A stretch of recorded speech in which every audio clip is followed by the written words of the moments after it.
বিসমিল্লাহির রহমানির রহিম। সবাইকে ঈদের শুভেচ্ছা। আজ আমরা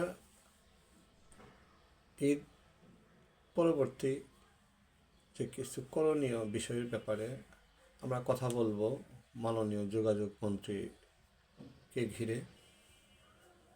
ঈদের আগে যোগাযোগ মন্ত্রী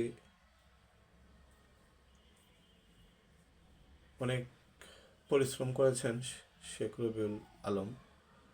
তারপরেও বেশি কাজ করলে যেটা হয় আর কি, কাজের মাঝে ফাঁক ফোকর থাকে, সেটার আলোচনা, ভালো আলোচনাতে সমালোচনাটাই বেশি হয়, যেটা আমরা দেখলাম। বিগত বছর সেখানে জবাবদিহিতা ছিল না, এক পেশে কাজকর্ম করেছে, সেখানে সমালোচনাটাও তারা অনেকটা আমলে নেয় নাই। যাই হোক, এবার ঈদযাত্রা মাশাআল্লাহ অনেক সুন্দর হয়েছে, কিন্তু যেহেতু সরকারের এক মাসের ব্যবধানে ঈদ উল ফিতর অনুষ্ঠিত হয়, তো সুতরাং এখানে যতটুকুন অব্যবস্থাপনা বা অদক্ষতা না ছিল, তার চেয়ে প্রোপাগান্ডাটা হয়েছে বেশি।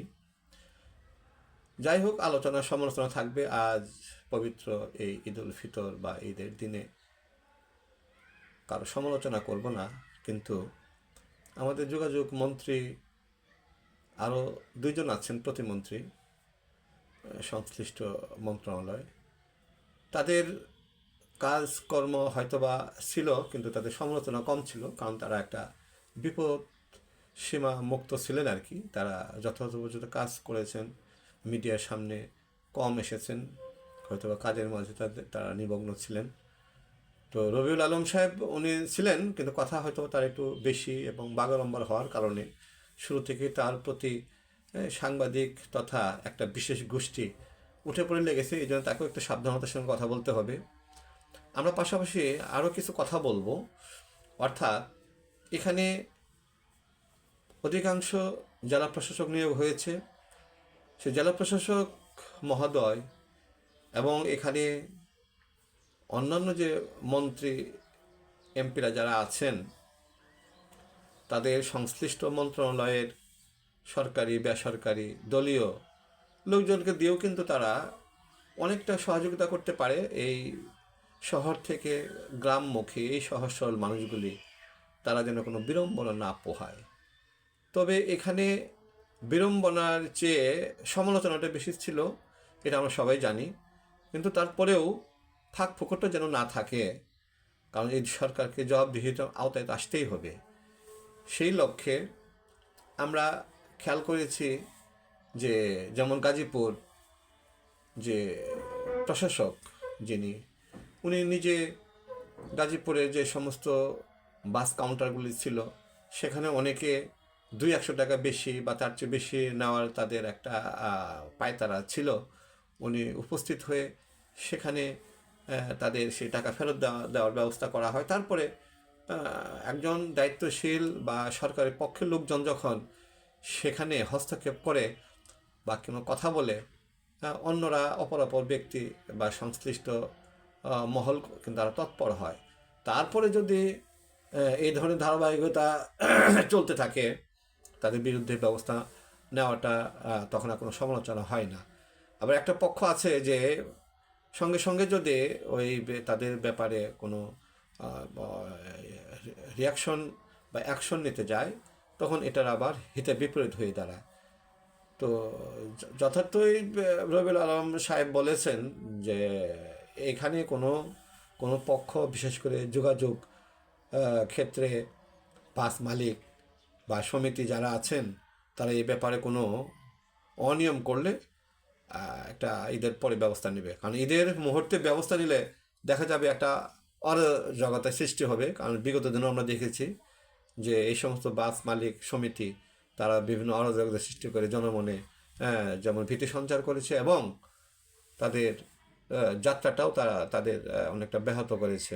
যাই হোক, উনি জ্ঞানগর্ভে কথার জন্য যোগাযোগ মন্ত্রীকে অনেক ধন্যবাদ, কিন্তু এই ধন্যবাদ হয়তো বা কেউ দিতে চায় না। আমরা সরকারের পক্ষ থেকেও ওনাকে ওই যথোপযুক্ত সহযোগিতা করতে আমরা মনে হয় কম দেখেছি।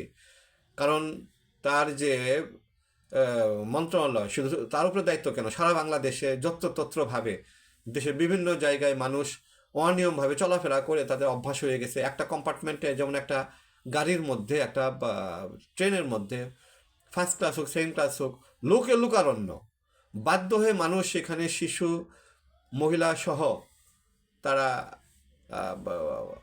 ধারণ ক্ষমতা যখন বেশি হয়ে যায় তখন বাধ্য হয়ে তার দরজা বন্ধ করে দিতে বাধ্য হয়। আমরা এটাও দেখলাম টিভিতে বা গণমাধ্যমে, তারা দরজা বন্ধ করে দেওয়ার পরেও চিল্লাচিল্লি তারা করতেছে যে সরকারের লোক নাই। সরকারের লোক থেকে কি করবে? ওখানে তার মার খাবে, কারণ সরকারের লোক গিয়ে ওখানে ঠেকাতে পারবে যেখানে হাজার হাজার মানুষের, শত শত মানুষের উপস্থিতি, তাদের অনিয়মগুলি, এগুলো জনগণকে ইয়া করতে হবে। জনগণ এই 17-18 বছরের স্বৈরাচারের সাথে ওই চলাফেরা করে তাদের মনোবৃত্তি অনেকটা স্বৈরাচার ধরনের একটা মনোবৃত্তি, এগুলো তার থেকে বেরিয়ে আসতে হবে। গণতন্ত্রকে চর্চা করতে হলে নিজের মাঝেও এগুলো ধারণ করতে হবে। যাই হোক, আমরা ঈদে যে সমস্ত আমাদের ভাই বোনেরা, সাধারণ জনগণ গ্রামে চলে গেছেন, আগামীকাল থেকে তারা আবার শহরমুখী হবেন। সুতরাং যোগাযোগ মন্ত্রণালয়ের পাশাপাশি অন্যান্য মন্ত্রণালয় এবং যারা প্রশাসক হিসেবে আছেন, জেলা, উপজেলা এবং সিটি কর্পোরেশনেরও দায়িত্বশীল যারা মেয়র বা প্রশাসক হিসেবে দায়িত্ব পালন করছেন, তারা যথাযথ ব্যবস্থাটা নেবেন। আমরা তো এই ব্যাপারে সাধারণ জনগণ তাদের কাছে আশা করতেই পারি, তারা যেহেতু নির্বাচিত এবং তাদের নির্বাচিত অনেক প্রতিনিধির লোকের পাশাপাশি নির্বাচিত জনগণ আছে, বিশেষ করে কিছু ভালো ভালো লোকজন তারা পাশে রেখে, তাদের সমর্থকের পাশে রেখে তারা ভলান্টিয়ার সেজে তারা কাজ করতে পারে। আমরা আরেকটা জিনিস বিরোধী দলের কাছে আমরা আশা করব, এখানে বিরোধী দল তো প্রপাগান্ডা অনেক করেছে, যেমন ডাক্তার শফিকুর রহমান সাহেব, উনি তো নির্লজ্জের মধ্যে কথাগুলো বলেন কিভাবে যে এবারের ঈদ যাত্রা ইতিহাসের জঘন্যতম অব্যবস্থাপনা। তাহলে কি স্বৈরাচারের সময় কি খুব ভালো অবস্থানে ছিল?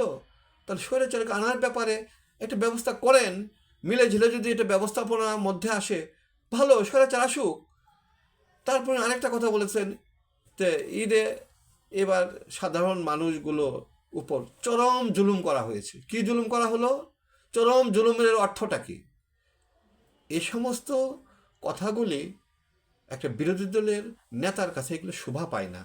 এগুলো আরও সুন্দরভাবে কথা বলা যায়। হ্যাঁ, আপনারা যে এই যে যাত্রাবাড়ি, সায়দাবাদ, গাবতলী, এই সমস্ত এলাকা প্রায়গুলি এমপিরা জামাত ইসলামের, তারা বিভিন্ন জায়গায় খয়রাতি টাকা বিতরণের জন্যে তারা ভলান্টিয়ার সেজে অনেক কিছুই করে, সে দলের লোকদের মাঝে বন্টনের জন্য। কেন?